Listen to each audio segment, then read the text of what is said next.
Hey, good afternoon, everybody. My name is Jason Flame, and welcome back to the Master Motivation Podcast. I'm very excited for our guest today, and let me introduce him right away. This is Master Greg Silva, who has been a martial arts influencer for 4 decades, starting as a board of director for the EFC. He moved on to United Professionals after selling his 1,200-student school in Coral Springs, Florida. At UP, he consulted many of the top school owners in the country. He introduced rotating curriculum, child age specific curriculum, and brought outside of the industry motivators and business people in the early 90s. This is the background of the name United Professionals. Greg is now coaching a limited number of schools in the US, the UK, and Canada as well. Thank you for coming on the show, Mr. Silva. Yeah, it's awesome. Thanks for inviting me.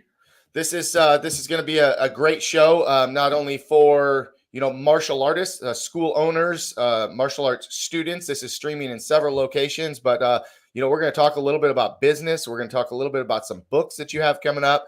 We're going to talk about some crisis management. So we got a whole bunch of stuff to talk about, but I always love to start the show to let everybody kind of get to know the guest just a little bit more. If you could tell us a little bit more about your background, maybe even earlier than what I stated in that bio there, where you're from, what it was like growing up, where you grew up, that kind of thing. Yeah, I grew up in Connecticut. I was very fortunate because I had parents that were entrepreneurs. I said, what should I do when I get older? My father would say, open your own business. He says, that's the only way you're going to control how much money you're going to make and make a lot of money. They had a bakery. They used to work crazy hours. So I grew up with knowing that it takes a good work ethic to survive in your own business. Mm-hmm. They would go to work at 4 a.m, get home later in the afternoon. So they put in their time. My mom was the type of mom was, if I said I couldn't do something, keep trying. I mean, she was just constantly, Silva's never give up. That was what she would always say. Silva doesn't give up. Silva doesn't give up. I'm having a problem with this. Well, you can't give up. So she kind of put that in me when I was a really young person. And we lived on a lake. We had a garden. And my father goes, you should sell some of this garden stuff by the road. And there wasn't many people on the road. But I'd have a stand, and I would be selling things. And all of a sudden in winter, my father goes, get out there and shovel some sidewalks. So I had like the business mind when I was like 10, 12 years old. Yeah. And then I went to the University of Connecticut. I told my mom, I go, I know what I want to do now. I want to go to martial arts school. I was taking classes at a Tracy school in the mid-60s, early to mid-60s. No, mid-60s to late 60s. And the instructor had probably 300 students at that time. He was very successful, super guy. I was watching him, and I was just like, the regular parent in the school. Okay, this is how many students he has. This is what he's charging. Man, he's making a lot of money. And he had a good lifestyle. He's going on vacation. He lived close to where I lived. He always drove a new car every year. He's getting a new Thunderbird. So it's okay. It wasn't just a money thing. I love doing martial arts, but I saw an opportunity as being a martial arts entrepreneur. Mm-hmm. So my mother says, that's fine. Just finish college first. Okay. Here's another thing I can't give up on. Once I start, you got to keep with it. So I graduated from the University of Connecticut. Probably a month before I graduated, I bought a location, a Tracy's Martial Arts location. So during that last month of college, I was running a school and finishing up college at the same time. Wow. That's awesome. It's always interesting to see where people get their entrepreneurial spirit, right? When you talk to entrepreneurs, some had working parents that, they just grind it out at a job. And then there's the ones like yourself that had parents that are up at 4:30, own their own business. What was it like? You said it was a bakery, right? Yes. I'm assuming that you worked in that bakery for periods of time. What was that whole business like? I watched them in the bakery, and they worked really hard. And I remember being by the ovens, my father's cooking. It was kind of a family thing. And I had 2 uncles that also owned the bakery. It was called Wandy's Pies. It was in Connecticut. Their big competitor was the Frisbee Pie Company. They're both big, large bakeries, not only selling retail, but also doing wholesale to restaurants and things like that. Well, the Frisbee Pie Company was done by Yale University in New Haven. And kids in Yale used to grab the pie plates and throw them back and forth. Hence the name Frisbee. There you go. If they're up in more in the Hartford, it could be called a wandy. But that's the frisbee thing that you throw back and forth. That's actually where the name came from. Wow, interesting. And so, what? Tell me a little bit more. Your parents wouldn't let you give up on things. They were hardworking. They taught you to have that work ethic. Um, Talk about the culture in your family. What was the culture like? Aside from those things, and what's your nationality background? My nationality, Portuguese. Portuguese. My father's Portuguese, part English. My mother was Polish. Um, kind of a mutt there, I guess. But growing up was really neat. We had two houses. We had a summer house on a lake, and then we had a winter house that was in the city by their bakery. So I spent a lot of time at the lake. My neighbors at the lake used to take care of me in the summertime. My neighbors in Weathersfield, Connecticut, where I grew up, they would take care of me because my parents worked so much. I spent a lot of time with these other families. Hmm. Um, So you've been an East Coaster your whole life? yeah, I moved to Florida in '89. Okay. But I think I was 13 years old, got in a fight over baseball. I was making fun of this other kid. His name was Lester, and I was making all kinds of remarks to call him less swell, this and that. Well, he came walking over me, punched me in the face, broke my nose, and gave me a big black eye. So my father decided I was going to take martial arts classes. So I always thank Lester for being my motivator to get me into martial arts. Well, there's your story, right? That's it. That's the backstory on how you started martial arts. Was Yeah, you got in a exactly. fight, you got punched in the nose, and here you are. Dad got you in karate. Yeah, my father was on a bowling team. And next to bowling alleys, there was a health club that was called the Hartford Health Club, and they had a judo instructor. So I started with judo. He quit probably a year after, and then I started taking kung fu from Danny Pye, who's happened to be a relative of Ed Parker, who I ended up being with forever. He left, and the Japanese martial arts came in. So I had judo experience, I had kung fu experience, and then a Kempo karate school opened up. A Tracy's Kempo opened up in my neighborhood where I lived, and I think it was like 17 or 18, and then I joined that school. Now, did you do any other sports activities? What was school like for you? Did you like school? Yeah, I don't know if it was really great at school. I was kind of an average student. Um, One thing with the just a whole martial arts thing, when we had two houses, while I was in the wintertime, I was close to martial arts school. In the summertime, when I lived at the lake, I always quit martial arts. So it was like I would take it in the wintertime, make it to orange belt, forget everything over the summer, start it all over, make it to orange belt. So I was probably an orange belt for a good 6 years. Oh, So wow. how long did it take you to get black belt? Probably 12 years. But Wow. it was always starting over because of this a long summer vacation. Right. Now, did you play any other sports or any other activities? I did swimming. I was on the swim team in high school, and I was on the soccer team in high school. But that was about a lot of things. Just because we had those two houses, made it hard for me to get into any organized sport. Because even if we weren't living at the lake a long time for like a period of time, my parents always wanted to drive there and do some work, and then hmm would come back. So I wasn't really around to play any organized sport for a serious time or serious amount of time. Did that affect your ability to make friends and keep friends during that time frame? Yeah, probably. I never really thought about that, but I'm sure it did. I had my lake friends and my town friends. Right, right, right. And so, you already had the idea in high school going into college that you wanted to own a martial arts school. Correct. Yeah, I want to be an entrepreneur. I did a lot of things. You know, shoveling snow, and just a lot of work on my own. In fact, when I first started college, I was looking for a part-time job, and so this guy had a hot dog truck. I go, that'd be pretty cool, just sell hot dogs during the day. I worked for him for one day, and we made like $200. I go, I'm going to buy this company.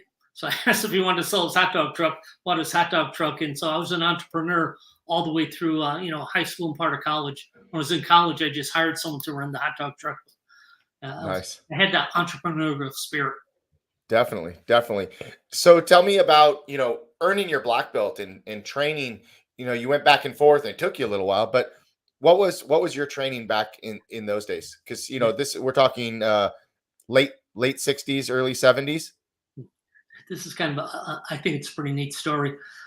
When I started at the Tracy system was the Kenpo system, and I really liked it because it was organized. I knew I had to learn these 40 techniques, these 2 forms. Once I got that, I would be tested on that. So I really liked the organization of it. I kind of lost my train of thought for a second there. Just repeat the question. Yeah, no, you were talking about the Tracy School, and you love the organization. You love the. It sounds like you liked how the curriculum was laid out, because it's very easy for you to know the 40 techniques and the 2 forms and what you had to test on. So the Tracy system back then, everyone took private classes. So you took 1 private class a week and 2 group classes. So once one instructor had his day book, they have to hire another instructor. So we had like 5 small rooms. There was 5 of us teaching private class at the same time. And then on Tuesday, Thursday, everyone would take a group class. So I just really liked that type of organization. Well, everyone's teaching, and I wasn't a teacher at the time. All of a sudden, one of the instructors quit. I go into the dressing room, and the rooms just had like space between the ceiling and the wall. Mm-hmm. So I'm a brown belt at the time, first degree brown belt, whatever. And all of a sudden, a black belt goes flying over the wall, and my instructor says, "Hey, Dan quit, put on that belt." I'm like, okay, interesting way to get a black belt. Everyone's got all these stories how they, suffer through the black belt test and do all this work and this run and everything. And I get mine because Dan quit. But that was the kind of story about. And I always find that interesting because I always love everyone else's story, all the work they have to do in their 15-hour tests and stuff like that. And, how'd you get it? Well, they had a guy, Dan, and he stopped coming. So all of a sudden I was a black belt. I trained with him for quite a while. And then probably in early 80s, I met a guy, and he introduced me to Ed Parker. I then became a student of Ed Parker. That was a cool test too, because you talk about people taking these grueling tests. This guy's name was Collie Griffin. He had a school in Massachusetts. He brought Ed Parker over to my house. We introduced each other, and Mr. Griffin goes, Greg Silva wants a test. He's a 3rd degree black belt, this and that. He wants to go for his 4th, and Parker goes, okay, we can do that. Move some of this furniture out of the way. So we moved the furniture out of the way. He told Collie, goes, I never like people watching private tests. Can you go to another room? So Collie goes to the bathroom. He's in the bathroom by himself, and I'm doing my tests in front of Ed Parker in my living room. So wow. That was kind of the first time I met Parker and things like that. So it's kind of a really unique experience. They went over to my table, and he had my certificate, and he had these rub-on letters. And so he's putting my name on my certificate. So that was kind of a neat way to be tested. And then we went over to my martial arts school. He watched my students and instructors. So that's awesome. Well, I'm a huge Elvis Presley fan.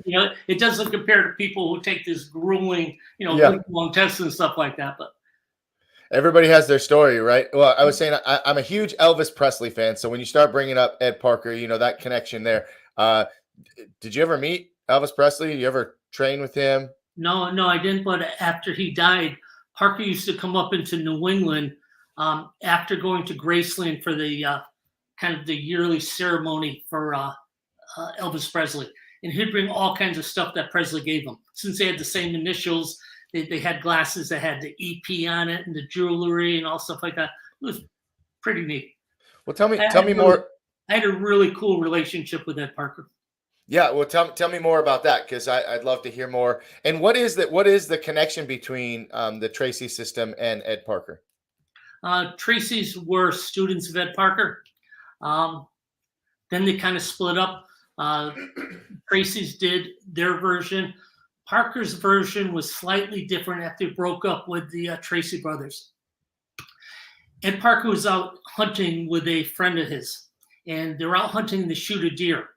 So they go over to gut the deer, and as his friend goes over to put the knife into the deer kicked his friend in the throat and killed him on the spot. And then Parker started thinking about his system. It's not only what your opponent means to do, but what your opponent accidentally may do. It's like if you punched me, I fell back, and all of a sudden my leg went up because I was falling and kicked you in the groin. I didn't mean to do that. It was an accidental move, but you have to have those checks in there. Mm-hmm. So the Tracy system, the Parker systems, basically after the Tracy's left, Parker put all these checks in that was missing from the Tracy system. So there were probably big differences in the way it was taught, but I thought that was a cool story. Yeah, for sure. I mean, that's you never think of these small things that just kind of happen, and then the light bulb goes off, and then now, I mean, I think we've all done something similar to that in our martial arts program. Something was implemented into our program because of something like that story. I mean, I remember we had in our jujitsu system, there was, and this was way back, but there was a technique. It was called bathtub defense because one of the students had been attacked in a bathtub. So it's like, I would always look at that and go, what in the world is this for? Yeah. And then of course the story comes out and there you go. So, hey, we got someone watching from Canada. That might be Miss Gabby. So can't see her name, but hello and thank you for watching. And by the way, anybody watching live, if you guys have any questions, any stories that you want to hear, please post those in the comments. But let's get back to talking about Ed Parker. So you had a great relationship with him and you had tell me some more stories.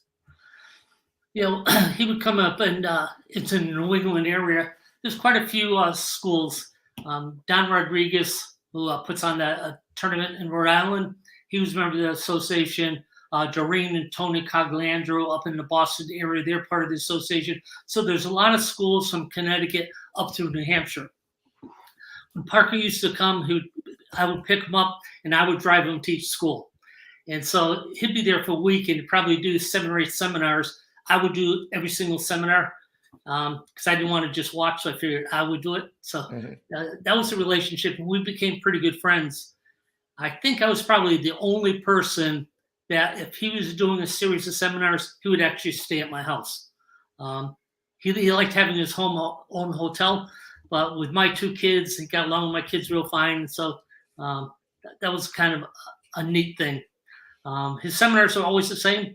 In fact, if he would go up there and do 7 seminars, it's 7 seminars exactly the same story. We did TV interviews, him and I up in Connecticut. He would tell the same stories and the same jokes. So I got where I had his seminar memorized. I still probably have it 80% memorized. And so that's all my tribute. People say, you want to do a seminar at my school? Sure. He said, you want me to do it? Or you want me to pretend I'm Ed Parker and I'll do one of his seminars? That's awesome. Yeah, we have, our instructor. I think we could do that same thing if we've been with the same person for a long period of time and we've taken class and we've trained with them and we hear the stories. I mean, I still to this day tell a lot of the stories that my instructor told, especially on black belt testing day. There's just this known speech that we have at black belt testing every time. And that's going to be brought up, every single time.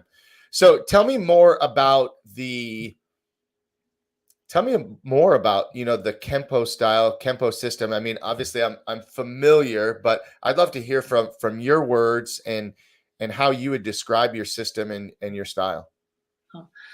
Because it's kind of cool. You said system and style. Kempo is a system, not a style, because the way I'm built and the way someone else is built is totally different. So everyone's going to move slightly different, but we're looking to have the same type of principles.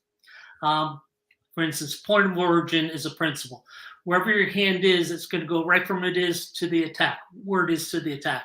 So you never cock it back or bring it back before you throw it. It's called the point of origin. So it's a whole bunch of principles, not really rules. So you have a principle point of origin. Wherever your hand is, it goes forward. So if you're blocking, your hand's up against the wall blocking, you actually block right from that position. Whereas difference than if you're in some styles where the style is up and then block. Mm-hmm. So point of origin is one of the principles. So it's made up of principles, and that develops a style for each individual. But you just don't break the principles. Mm-hmm. That sounds exactly the way that we describe when we're teaching Krav Maga. Okay. Every person is going to have a different style because of their body type, because of their abilities, but the principles remain the same. Correct. I like that. I like that. Well, so let's talk about opening that first school, or you purchased that first school, I believe. And what were some of your first lessons, challenges, struggles, successes with that first school? It was my instructor opened the school probably 6 months before I purchased it. He never really did any marketing. I was instructor there. It was pretty small. Probably had like 25, 30 students when I bought it. Um, I just remember it was on a country road in Farmington, Connecticut. I was on the second floor, had the windows open, and I can just remember just sitting like this in the window and hearing the crickets outside. I go, and then all of a sudden you hear the door open downstairs, and I'll kind of slap my face to get away. It was really, really weird. But after I got out of college, I went to college to learn how to do marketing. So then once I was there full time, it was my school, not someone else's school. I started marketing and it started doing really good. Bruce Lee was still alive at that time. And he was just a catalyst. His movies were really, really popular then. And people were doing a lot of martial arts. It's right after Kung Fu came out. So there was a lot of media that was really kind of fueling the fire for martial arts. And a lot of people were joining. So I opened in, I think, April or May. It was just a month before I got out of college. By that fall, I had over 200 students. Things were flying. And then all of a sudden, Bruce Lee dies, and it just like stopped. The movies stopped, and the movies weren't really fueling it. I had all adults. I probably only had 2 or 3 kids in the whole school. I hated teaching kids, which is really funny because I ended up writing a book on teaching kids. And then everything just stopped. And the economy in 73 took a dive. That's when everything stopped rolling because of World War II. I had to downsize my school. I went into like a 1,000 square foot school. I was doing everything to keep the school afloat. I bought a truck so I could snowplow in winter. I was doing lawns in the summer. In fact, it was called Kenpo Landscaping. So I would just answer my phone, Kenpo. It doesn't matter. You're the landscaping guy. Yeah, I'm the landscaping guy. Did you teach karate? Yeah, I teach karate. So I just did whatever I could to keep the school afloat. And that lasted about a year and a half. And then everything started rebounding. That single school that I had on that small country road turned to about 400 active members. This was mid-'80s. And then I turned that location into 5 locations. I had really, really good black belts. They wanted to do what I was doing. So I helped them. I did a couple like franchise schools or licensed schools. And then the other ones that I had owned. At that time, I was with EFC. There was a guy who was number 1 client EFC named Steve LaValle. He was probably 2 or 3 hours from me. And, are you familiar with EFC? I am. Okay. So it's a little before my time, but. So this is probably 84, 85. EFC came aboard. They were just doing a tuition billing. They were also do consulting. They actually didn't do consulting. Their top clients did consulting for them. And then Nick Kokinis, who owned EFC, built this board of directors. So me, Steve LaValle, Steve Oliver, there was a bunch of really top school owners at that time. So Nick Kokinis says, you should go to Steve's school, see how he's doing. So he's doing different than you. So I went to his school and I go, man, this is awesome. Everyone was just trained. Everything was running really smooth. And I came back and Nick Kokinis called me and goes, so what'd you learn? I go, I don't know, not too much. I go, I think my Kenpo is better than his Kenpo. Nick goes, oh, really? How come he's doing so much better than you? He was really direct. And I go, okay, I got something to think about now. So one of the things that, besides me not being training people as well as he did, I just knew I had to do that. If I was going to do more of these opening schools, I had to be able to duplicate myself. Steve did that really, really well. Also, his location, I'm saying cars go by, cars go by, cars go by. I go back to my country location. I go, no cars are going by. So at that moment, I said, I'm going to move someplace that has a lot of kids, because I love teaching kids at that time, because I kind of evolved from being the adult instructor to the kids instructor. And I said, I also want to move to a warmer client. So educational funding company was doing seminars for the board of directors down in Fort Lauderdale, Florida. I go, I'm going to move to Fort Lauderdale. So I went down to Fort Lauderdale. I started scoping out locations. And the real estate agent says, what are you looking for? I go, I want to open a martial arts school. Oh, what do you like to teach? I go, well, I teach Kempo and I really like teaching kids. She goes, you're in the wrong town. She goes, if adult school, maybe here, go to Coral Springs, Florida. Coral Springs is an up and coming town, had like probably 60, I think it was 68,000 people when I moved down there. Westinghouse used it as a model city down south.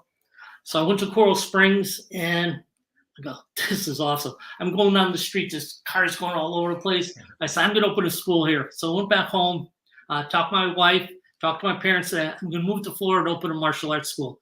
So they said, when? I go, as soon as possible. So I drove down again and I found a location, signed a lease for that location, called up my instructors up in Connecticut, go, hey guys, I'm going to be moving pretty soon and wouldn't want to buy a martial arts school. So probably within a week, I sold all my 5 martial arts schools that I had up in Connecticut. And I went down to Florida. My whole goal was to have 100 students in 100 days and to have more students than Silva Valley, because Silva Valley was my motivator. I went up there, I saw what he was doing. I wanted to do better than he did. So when I went to Coral Springs, I said, I have to have 100 students in 100 days, 300 students by the end of the year. And I'm not going to take a day off until I can do it. I'm going to work Saturday, Sunday, holidays, everything. And that's what I did. And there's that work ethic again, right? That entrepreneurial spirit, that work ethic and the no quit, like just driving straight forward. Before we dive into that a little bit deeper, what changed? Because you had mentioned, that you went from not liking to teach kids, mostly teaching adults, to now you love teaching kids. What changed? I was teaching this kid a private class. His name, I still remember his name. This is like 50 years ago. Frank Anastasio. His mother goes, how come you don't teach children? I go, I don't know. I did when I was younger, and I found that it's a bad experience. And she goes, you're really good at teaching kids. I go, you think so? And she kind of talked me into opening up for teaching kids. Okay. And I really enjoyed it after I got into it. And then in my school after that, kind of the depression in 73, I started teaching more kids, and then it kind of started becoming more of a kid's school than an adult school. So I went down to Florida, and the Karate Kid had broken off, and all of a sudden all these kids are flowing into schools. I go, okay, if I want to have a lot of students and I like teaching kids, and the Karate Kid movie is fueling the market, and someone wrote, just teaching children is much more fun. Is that, do you agree with that? A whole nother story too, about how I did that, because Ed Parker is my instructor, and all Kempo schools were really, really good at teaching adults. A lot of them had quite a few adults, but not many had kids. So I said to Ed Parker, I says, when you did this system and you made up this style, were you thinking about teaching kids or adults? He goes, just adults. He says, that was it. I go, because it seems like the system is based almost to be failure for kids. There's so much memorized between the forms and all the self-defense techniques. I go, would you give me the freedom to do something different with kids until they get black belt? I still want to teach all your principles, but like one of the forms is you do it two times this way, 2 times that way, 2 times this way. I go, the kids get all messed up when they have to turn. What is the form supposed to teach? And he goes, retreat when blocking. I go, can I teach the kids retreating and blocking and just have them doing it linear? He goes, sure. So he gave me a lot of freedom. I kept teaching the principles, but I made up all my own forms. All my forms were linear. I took for the 40 self-defense techniques, carved it down so it's like 3 self-defense techniques, but I created what I called universal curriculum, was took things common in a lot of systems and just put them in order for kids to be successful. The whole idea is I want the kids to be successful. And I was telling Ed Parker, if I get the kids successful, they love martial arts, they feel really good about themselves. 3 years later, they get a junior black belt. Now I'll teach them all the Kempo stuff, because now they'll be ready to handle it. So when I went down and opened a school in Coral Springs, that was my system. It was a universal system. It was all about kids. I created in a rotating, because I was the only instructor, probably for 6 months before I hired other people. So I had all ranks in the same class. So I had to do it as a rotating curriculum. Mm-hmm. I took a lot of flack from other Kempo people. You sold out, you did this and that. I go, I don't think I sold out. I says, I'm just trying to keep these kids because unless I can keep them for a long time, I can't make differences in their lives or anything else. So this is going to be a memory course. This is going to be a performance course. And this is going to be a life skill type program. Well, and you have decades more experience than I. I mean, I started training in 1985 and didn't earn my black belt in 1991. I opened my school or started my own program in 94 and my first school in 96. But, you know, a lot of the things that you're saying, it took me, or it takes so many martial artists so long to see the big picture and the long vision. Earning a black belt when I was coming up, earning a black belt was like the end all everything. Like, black belt was so hard that it literally weeded out people left and right, you know, kids and adults. It just weeded people out. And when you look at things like that, I look back at some of the people that we failed on black belt testing, or we made it so hard that they couldn't get through. They quit so quick that the benefits that they gained were so short-lived, because you train for 3 months, you train for 6 months, you train for a year. Those are short-lived benefits, but you train for, you know, several years and make that part of your lifestyle. I think that's, you know, more of what a lot of us are trying to promote in the martial arts now, is that long-term vision of being a martial artist and making it part of a lifestyle, not just let's get a black belt real quick. Because in society now, you know, you've got people that want the instant gratification. They want a quick belt. They want a quick black belt and move on. So I hope what I'm saying is making sense and resonates with you a little bit, having seen it from, you know, the 60s to now. What do you think of the current state of martial arts? Not necessarily the business, but martial arts as a whole. I used to think it was too much about the physical and not enough about the life skills. I wrote a book called Building Students from the Inside Out. It was all about developing self-confidence, self-esteem, and things like that prior to really getting into the physical part of martial arts. People say that martial arts builds confidence, self-esteem, and I start looking like a Joe Louis or Bill Wallace. Why did they stick with it, and why didn't they quit? Well, they had that confidence, self-esteem before they started martial arts. Mm-hmm. So when things got tough, they were just resilient and kept on going. So let's get everyone resilient first and then get into martial arts, so now they don't quit. So that's what kind of what my book, Building Students from the Inside Out, was all about, called the Silva Solution. Now I think it's almost too much of that and not enough of the physical part of martial arts. Because every time you see schools advertise, it's all about the self-confidence and self-esteem. Let me tell you this story. This is how I think it's pretty fun. I got on someone's website the other day. I'm just looking at websites, and he has a bot come up and says, you know, can I help you? And to go, yeah, I'm interested in martial arts. Okay, great. Is this for you or someone else? It was just like almost like an EFC type thing. I go, it's for my son. He's 12 years old. I want him to be a top-notch competitor. What's your child looking to get out of martial arts? I go, that's it. I said, I want him to be a competitor. Are you looking for self-esteem, confidence? I go, no, my son is an Eagle Scout. I go, he's very, very polite. I says, he just loves martial arts. He wants to be on Team Paul Mitchell. He wants to be a competitor. Can you get him really good at martial arts? You go, how would you feel if your child had more confidence? I go, it's crazy. He wasn't interested in the performance. Well, this again is just a bot, but it's crazy because whoever had that bot, you know, put all those questions and everything in there. I don't think you can really have self-confidence and things like that unless you're really competent in martial arts. So I think the life skills are really important, but I think people really have to get back into the performance part of martial arts. Kids have to be really good at it. I've even watched some schools and they talk so much, it's almost like a therapy session. I went to one school because I was saying putting we just adopted a 12-year-old. And so I'm thinking about putting him in a martial arts school. And so I'm counting how many reps the people did. I think there was 30 reps through the entire class. That's punching, blocking, kicking, everything, 30 reps. I don't know if you ever read The Talent Code. The book, Talent Code. Talent Code is a great book. It talks about mastering anything. You should do 10,000 reps. It's not how long you study something, it's how many reps you do. It's called deep practice. What are you concentrating and focus on in doing your reps? And I think we've got too much into life skills. Life skills are really important because they do come first, but there has to be a solid balance of good, physical, strong martial arts. If people are really going to be confident, they have to have their competence. I love that. I wrote this. I'm writing notes as we speak, but the competence part.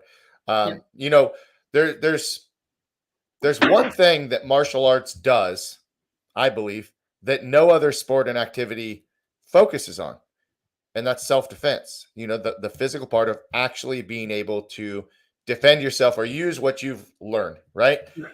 I mean, because as a Boy Scout, you learn respect, you learn leadership, you learn confidence. As a baseball player, you know, there's some leadership involved. There's, you know, all these different things, but learning how to punch and kick and strike, and especially now, you know, turn on the news, right? And look at the violence that you see, look at the things that are happening, and the bullying situations, all of the anxiety, depression, all these things, you know, that leads to more bullying, more physical, potential physical altercations, right? So I think that that's a very good statement and a very good assessment of where martial arts should be. Is it that should be a balance? You know, it started out 100%, well, let's say 99% physical, and I think all of the life skills were a byproduct of training. They weren't necessarily taught. They were just a byproduct of the training. You learned confidence after you broke a board or after you passed a test,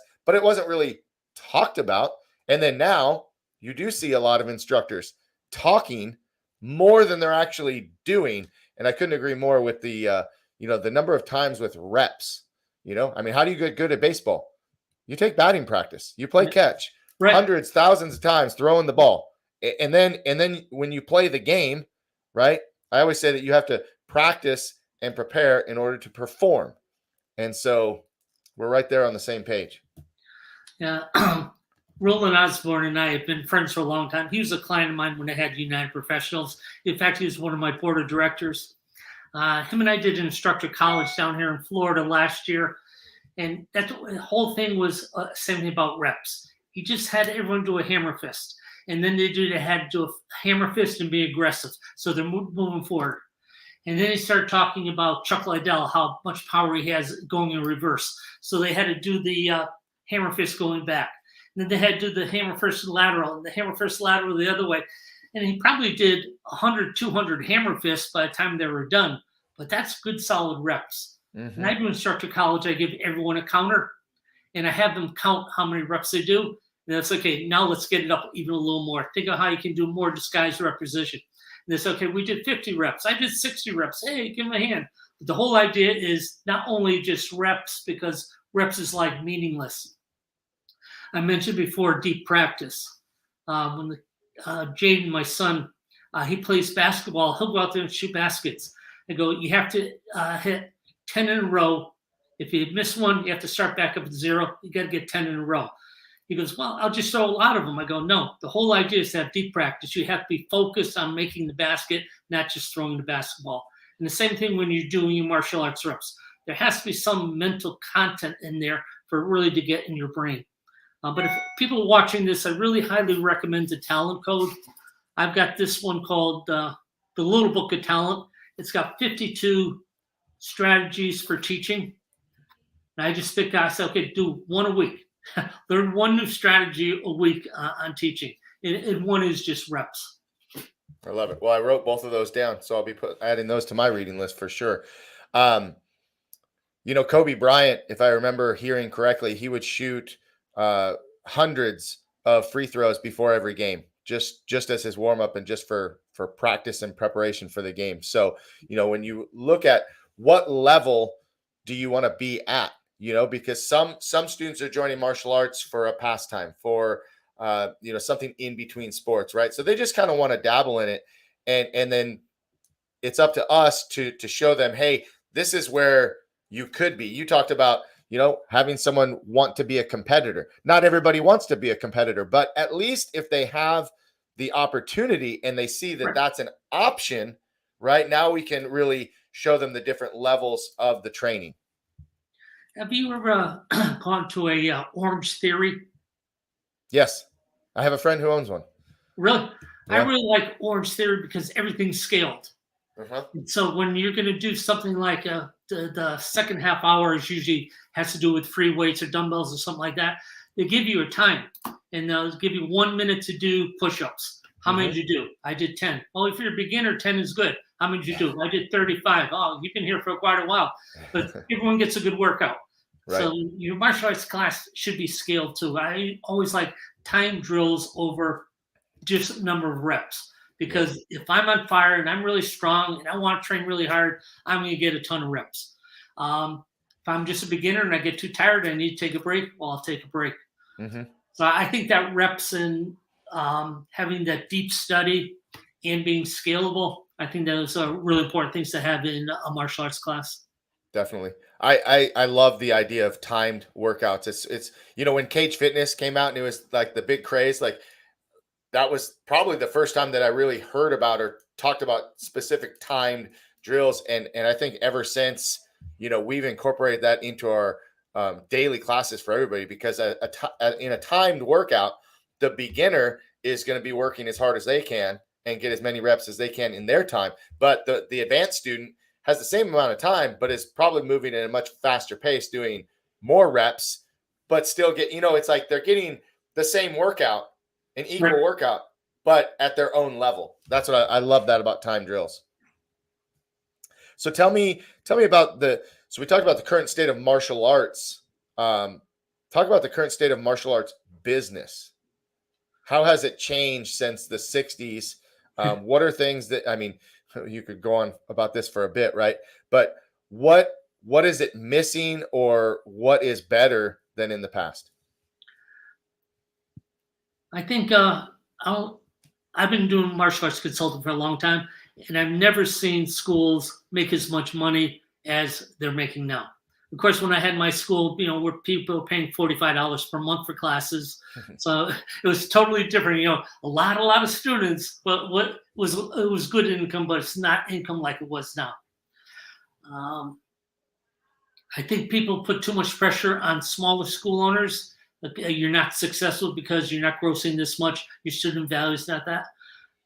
Just like in any other type of business, you have big schools, you have small schools, you have highly successful schools. Kind of depends what I think the success is for the martial arts school owner. I have a friend, Ben Cohen, down in Florida. He loves teaching smaller classes. He's got a low rent. He's successful, but that's what he's really looking for. He's really looking for the engagement with the kids. I have some people that go, I get bored if I have less than 30 kids in class. So I think there's a lot of pressure on people, school owners. Hey, you're not successful because you're not doing this. But success is based on the individuality. But again, I haven't seen the industry this successful ever. Mm-hmm. It's really crazy what people are doing. Well, I see what you're saying, and I do agree that the that level of stress or pressure, as you put it, you're not successful unless X, Y, Z, and in everybody's level of success, everybody's idea and vision of success is different than the other. Mm-hmm. I've seen that really change more and more every year, and because there are more consultants now than there ever have been, at least from my point of view. There's more consultants, there's more companies out there, pushing their product or pushing their program or pushing how they became successful. And what are your thoughts on that? What are your thoughts on the number of consultants that are out there now, the number of consultant companies? Do you think that does add to the pressure of that school? I heard the other day there's more consultants than our martial arts schools. It was different back in the EFC day because when educational funding companies were around, all the successful schools worked with educational funding company because everyone decided that collecting your own money was a bad idea. We need someone to do the billing for us. Nick Kokinas was a super, super sharp guy, and he got his top guys to do consulting for him. He also had, I may even have one in here. I used to have an EFC All-Star report. Mm-hmm. EFC used to put out a booklet every single month and had all the schools ranked, and they probably had 500 schools at the time, the top grossing schools to the bottom grossing schools, and that you put your number in there. You also put your retention rate. And so the top schools became the consultants, which I thought was really good, because now when I see consultants, I don't know the story. I see people giving all their opinions online on Facebook and stuff like that. I don't know if they have 50 students, 100 students. It used to be pretty clear when you were with the EFC, because if you're a consultant for EFC, you were one of the top school owners because you're so successful in your school. Mm-hmm. Well, I remember those. Consulting is more getting you leads. So let me give you a lot of leads. The more leads you have, the better. Right. Yeah, I remember those lists. And as martial artists, we're so competitive, right? In every way. I mean, it's part of our nature. I think you mentioned it before with Steve LaValle, and he was doing this, and you were here, and you're chasing that, right? We're always kind of chasing something. What's your advice to school owners? What is the most important thing that a martial arts school owner should be focused on? Well, again, marketing is super important. I think retention is probably the most important thing. Keeping your students. It seems back in the day, it was like if you lost 7% a month, that was the average. I see guys like Paul Garcia. Paul Garcia's got some great schools, system driven. He's probably got 650 students in each of his schools, and his quit rate is under 3%. Wow. So people are like, he's giving them good service. People are happy with the program. They're learning from the program. They're connecting with other people. So I really like the whole retention idea. Mm-hmm. And to me, retention is all about connection and progress. If the students find connection with the instructors, the students find connection between each other, especially kids, that's super important. I think a lot of reason kids take martial arts is because they don't have friends. They don't have friends, so they lack confidence. They don't have friends, so they have low self-esteem, don't think people like them. When they go to martial arts school, now they're with kids doing all the same thing. That's why it's always important to have social events for kids. Not only they're in class, but they're just making friends. So parents night out, whatever you're doing, giving them a way to connect to each other. Because now when they go to martial arts, hey, martial arts is fun, but my best friend takes martial arts too, because they're making friends within your school. Mm-hmm. And then connections between the instructors and the students. One thing I think I was really good at when I had my school was getting the proper personality and the proper age group person teaching classes. I don't know if you know Paul Garcia. Paul Garcia came to my school, and I hired him as instructor in the early 90s. He came and we're teaching his first teen class. And he goes, how many people in the room? I go, I don't know, you count them. He goes, there's 100 people in this class.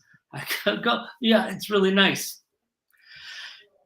He called up his school. He goes, you're not going to believe it. He says, this isn't a seminar. This is a regular class. We got 100 kids in class, 100 teens. And then I wasn't really growing with the teens after that. I kind of got stale. And so I did something called a round table. I had someone come in. He did a round table with all the teens. And he asked, what do you like about the class? What have you learned? I know people have come and gone. Why have people quit? Just asked a whole bunch of questions. I wasn't there because I wanted to make sure when they gave him the answers, they weren't answers that I was really looking for. I wanted to be honest. He says, how do you like taking for an instructor in his mid-40s? I go, it's like taking from my dad. I go, I started hearing that. He goes, yeah, all these teens think you're their dad. I go, what do they want? They want someone who's younger. So I hired this guy, Chris Russo. He actually came from LaValle School in New York. He was ripped. I mean, he had the six-pack. This was cool when he had long hair. He had long blonde hair. He looked like a surfer dude. And he became my teens instructor. Things went right back to where they started cranking in more teens because now I had an instructor related to him. I had this guy, Kai Blackstar. Kai Blackstar came from Connecticut, taught my school in Florida. He was like, I don't know, the howdy doody type. It was just so friendly with the kids and so nice with the kids and so patient with the kids. And so he was my kids instructor. The only thing he taught was Little Dragons. Out of my school 1,200, I think 250 little dragons. That's all he taught. I hired this guy, Chris Russo, also came from the valleys. I didn't steal him from the valleys. He came down after a hurricane. He was cutting trees down there, and he started modeling in Miami. I heard he was down at Hamco in my school. He taught forms. He did a form during graduation. It just blew my mind to go, I can't afford this guy, but I'm going to hire him because I need him to teach my black belts. He was just so highly skilled in martial arts. So when I started looking for instructors, it was really personality, look, and he's going to be instructor of that group. That's one thing that helped my retention.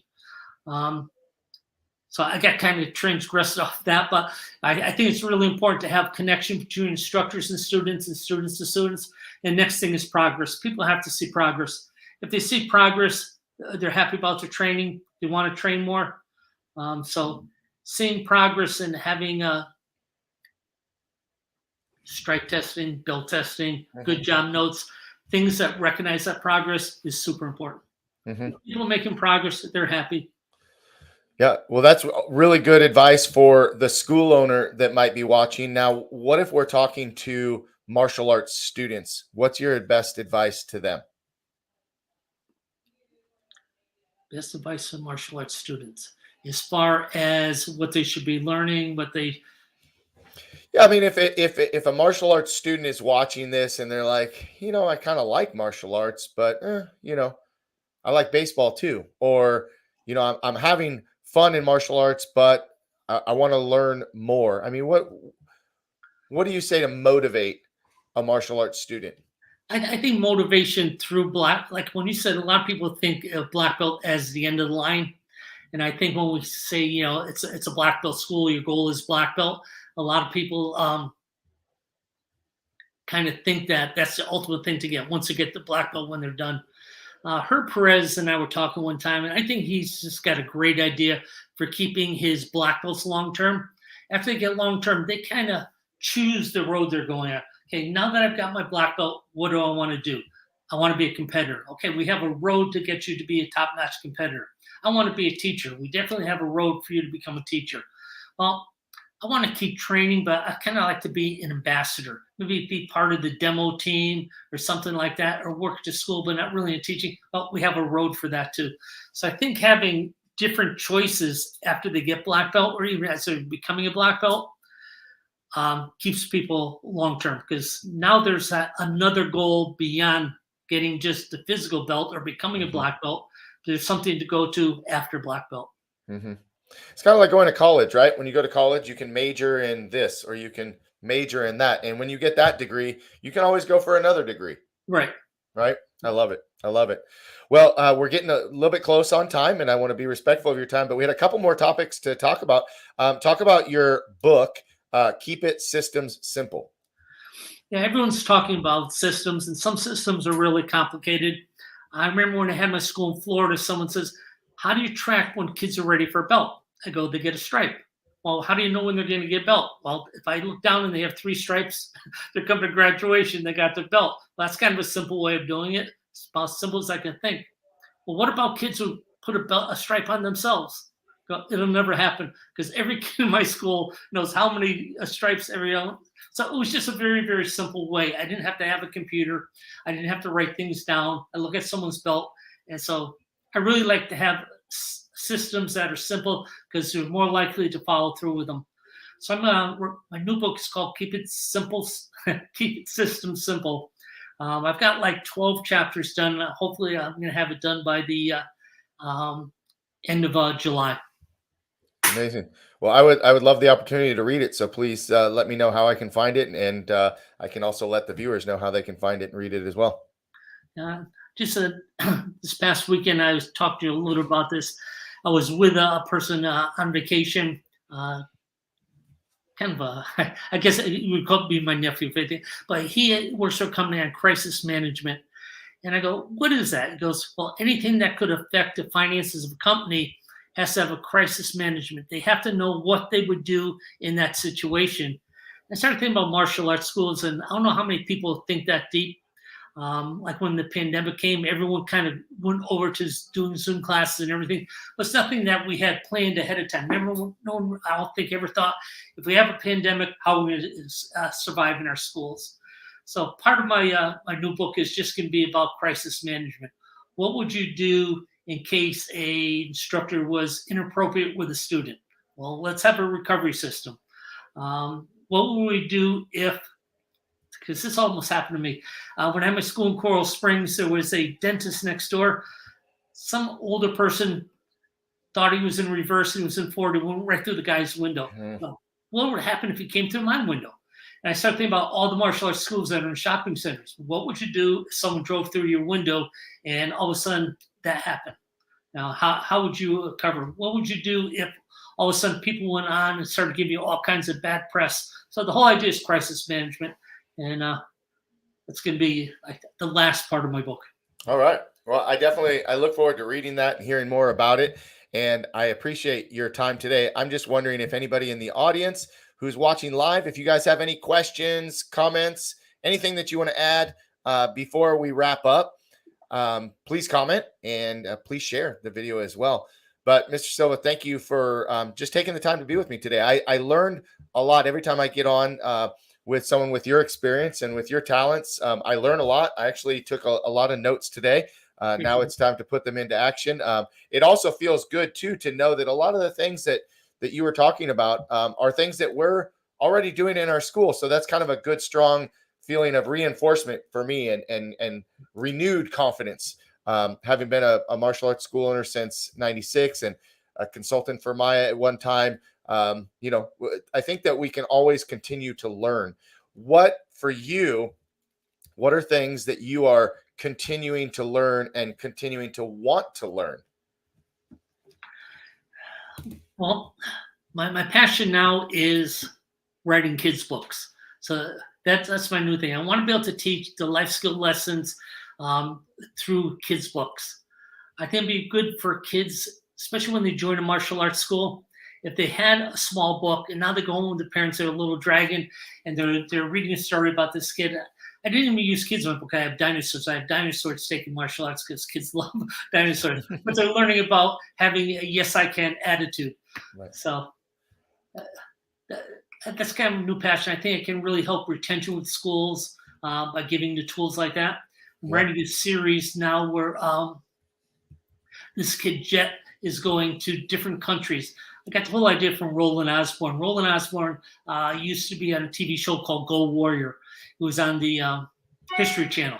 Mm-hmm. And he would go to different countries. Like he went to Brazil and trained with the Gracie's father. This was a long time ago. Or he went to Korea and trained with their national martial arts team.